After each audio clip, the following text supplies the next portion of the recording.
Tell me, what is better than macrame for art? Macrame that is functional.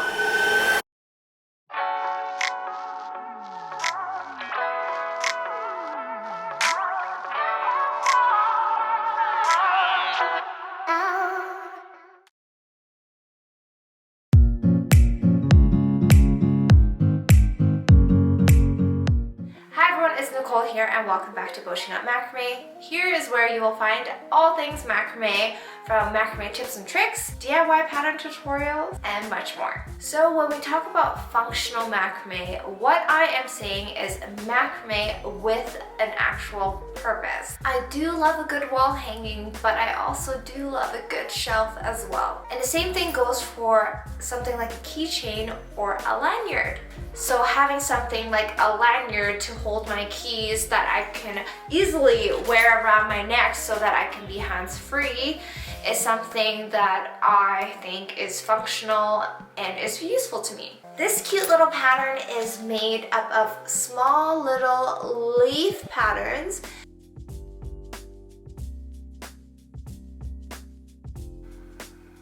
There we go. I'm definitely all about the leaf and vine patterns. I have a ton more different leaf vine patterns tutorials incorporated into, say, plant hangers, wall hanging, and even handbags that you guys might be interested. If you are a beginner macrame looking to advance your macrame skill set, then you may be interested in our macrame community on Patreon, and if so, you can check out patreon.com/Bochiknot for more details. This macrame lanyard is definitely super versatile. You can shorten the pattern to turn it into a wristlet, or you can make it longer and actually use it for, say, a dog leash pattern as well. If you do decide to make a longer version of this, I do give some helpful tips in the tutorial on how you can work with some of the long strands of cord so that they don't get too tangled too easily. So stay tuned for that in the tutorial. If you guys do enjoy this tutorial, make sure you give this video a big thumbs up and click that subscribe button if you haven't already to stay tuned for more tutorials. And with that, let's get started. Before we get right into the pattern, I want to talk about the materials and supplies we will be using for this lanyard pattern. I'll be using 3mm cotton cord along with a key ring with a D-ring at the bottom. Here's the cord that I will be using for this lanyard pattern. This is a 3mm single strand cotton cord in the color cappuccino from our rainbow cord line. One of my absolute favorite things about this cord is that it is sturdy, making it super easy to macrame at all skill levels. If you're interested in checking out the other colors, types, and sizes that we carry in our rainbow cord line, you can check out more in the description below. And this is the swivel keyring that I will be using for the pattern. You can see that there's a D-ring at the bottom, and you can purchase these on Amazon, and I can post links to them in the description below.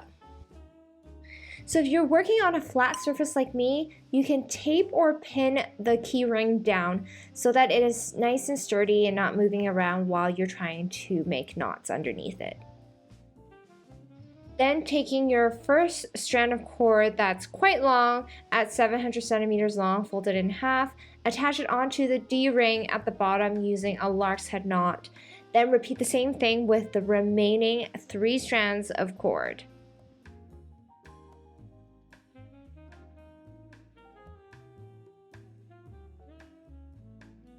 Once you have all 4 strands of cord attached, we can now start on the pattern. And to do this, we're going to take the middle 2 cords and we're going to make a diagonal double half-inch knot over to the right. Because you're working with such long cords, it does get a little tricky, so be patient and pull through 1 cord at a time all the way through before proceeding. So you can see here now I have 1 half-inch knot made, and it's approximately 1 inch downwards from the lark's head knots up at the top. And we want to leave some space here just because when we end this lanyard pattern, we're going to make a gathering knot to seal both ends of the lanyard together to form a lanyard that you can wear around your neck. If you haven't already, make 1 more half-hitch knot to finish the double half-hitch knot. Now, if you are planning to make a longer version of this pattern for, say, a dog leash, you will be using even longer strands of cord for this. And for something like that, I would recommend rolling up each strand of cord into small little bundles and wrapping those little bundles with elastics to make the first section of the knots until it keeps getting shorter and shorter. Then you can release more cord at a time. That way it won't get super tangled. Now that we are completed with the double half hitch knot in the center, we're going to continue this diagonal pattern to the right. So using the same anchor cord that we were just using, add 3 more double half hitch knots onto the right side of the anchor cord. And we're going to, like I said, make it diagonal to the right. And honestly, if you think the cords for this particular pattern are already too long for you to work with, and you don't have the patience to be pulling the cords for a minute at a time to pull it all the way through, then you can also roll up the cord ends here at the bottom to smaller bundles to work with.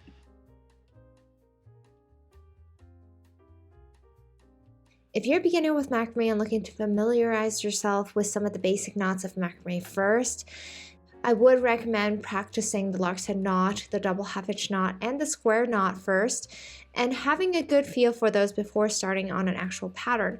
But for patterns like this, like a lanyard pattern that's not too hard to make and is a repetitive pattern, then it might be a good pattern for you to practice your knots as well. The double half hitch knot is a knot that I struggled with at the beginning.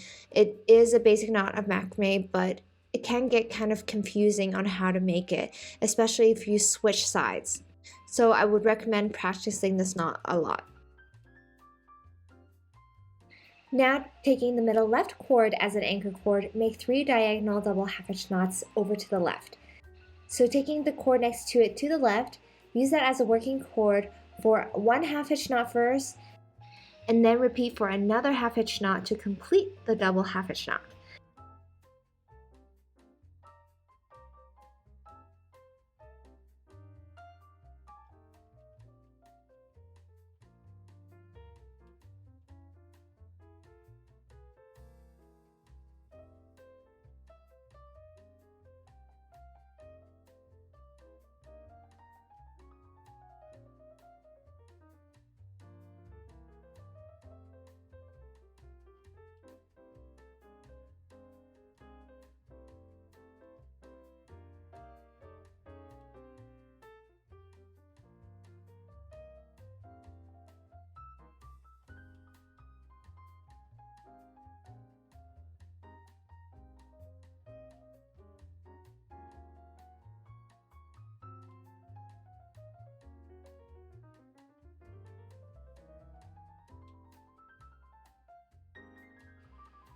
Once the top row of double half hitch knots have been made, we will now start on our second row of double half hitch knots on both sides.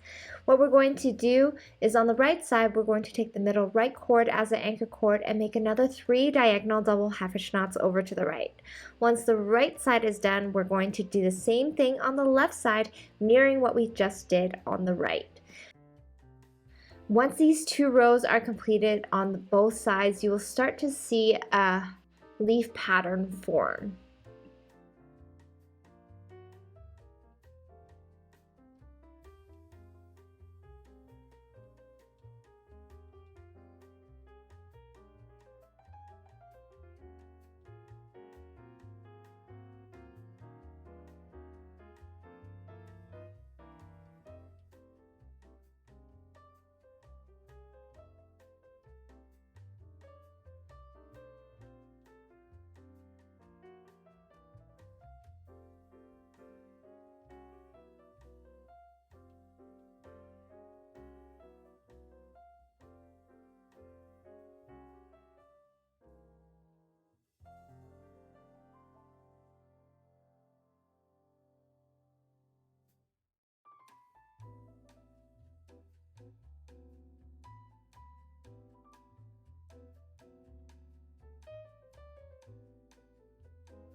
You can see the half a leaf is starting to form now with the 2 rows on both sides.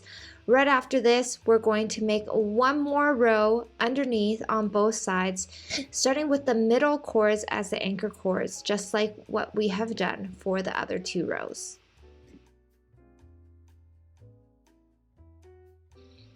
Now that 3 rows are completed on both sides, we're going to take the far left and far right cords, pull them into the center, and finish off with 1 more double half-hitch knot to the left.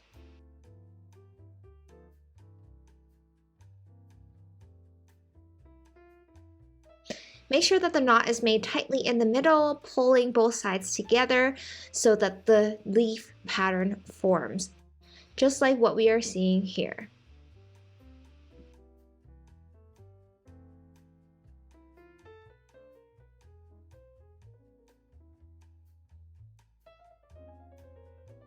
And you are now complete with 1 leaf pattern. We are now going to split the cords onto the left and right side so that there are 4 cords on both sides. And then now we're going to start on our second one below. I'm going to show you guys how to start the next leaf pattern directly below the first one we made. Starting off with the middle left cord as the anchor cord, and then take the 3 cords next to it to the left as working cords for 3 double half-hitch knots to the left. Then we're going to repeat the same thing on the right side for 3 double half-hitch knots to the right. Then make 2 more diagonal rows of double half-hitch knots underneath on both sides, starting with the middle 2 cords as anchor cords. Then once you're done, we're going to pull the far left and far right cords in the center and finish off with 1 more double half-hitch knot in the center.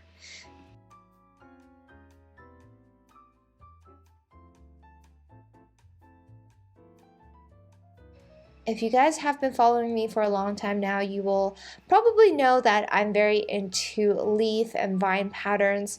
I do go over way more intricate designs on my Bochiknot macrame community on Patreon. If you guys are interested in advancing your macrame skill set to get from a beginner skill level to an intermediate and advanced skill levels, and more importantly, how to create your own macrame designs, I definitely am focusing on that in 2022 and trying to help the community incorporate patterns and designs that they see elsewhere or even come up with in their head, and how to best execute that and transform that into actual macrame.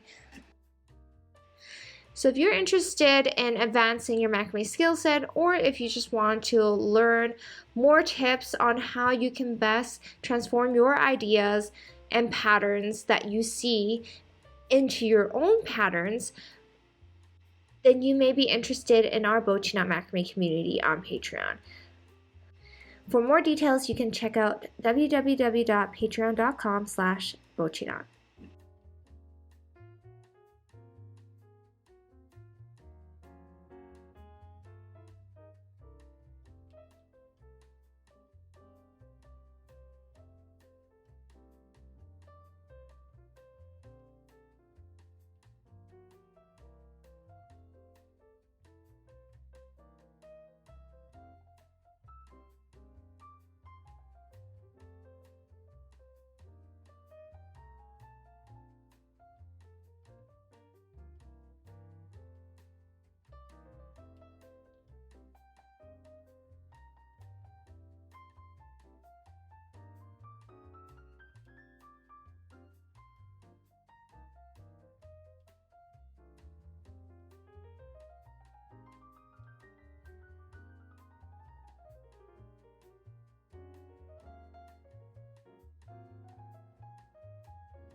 Now make 2 more rows of double half-hitch knots diagonally to the left and to the right underneath.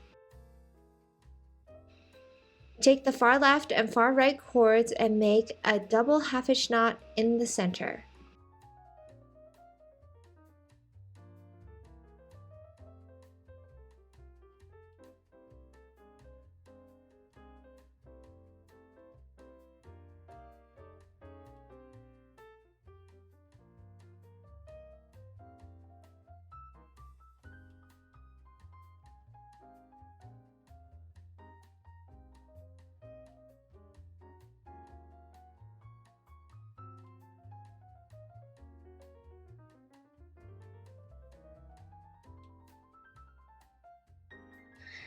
Now that there are 2 leaf patterns completed, all we have to do is make 19 more underneath for a total of 21 of these little leaf patterns. Then it should be long enough to be used as a lanyard. Okay, and now we are back with the 21 leaf patterns completed, and to finish off this very last step to make this into a lanyard, we're going to cut off a small strand of cord at about 70 centimeters long from the ends of the fringe. So if you can't find a long strand of cord at about 70 centimeters long that you can cut off, then cut off a separate strand at 70 centimeters long. But if you are able to, and you should be able to, there are some strands here that are super long, you should be able to cut off a strand at 70 centimeters long. Then flipping the lanyard over, and we're going to match the backs of the first and last leaf patterns, and we're going to take the ends of the fringe and hold it together with that 1 inch of space that we had left in the beginning, that small little section. And we're going to take our 70 centimeter strand of cord and make a gathering knot over this gathered section. Make a small loop with one end of the strand of cord, then take the long end and wrap it around several times. Once you have reached all the way to the bottom, we're then going to thread this long end through the loop that we had made in the beginning. So we're going to keep going until we have reached that point.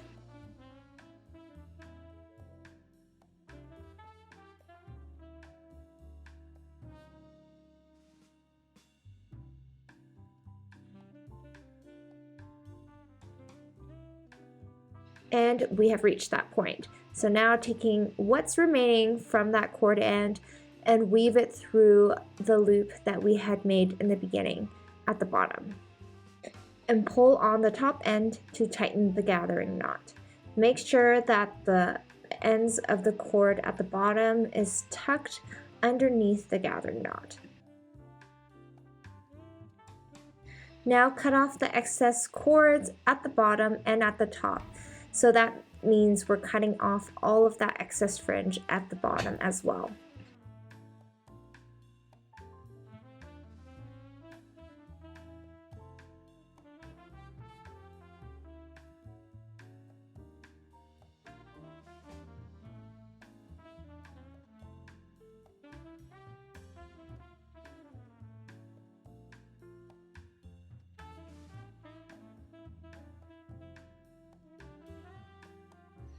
And now the lanyard pattern is complete.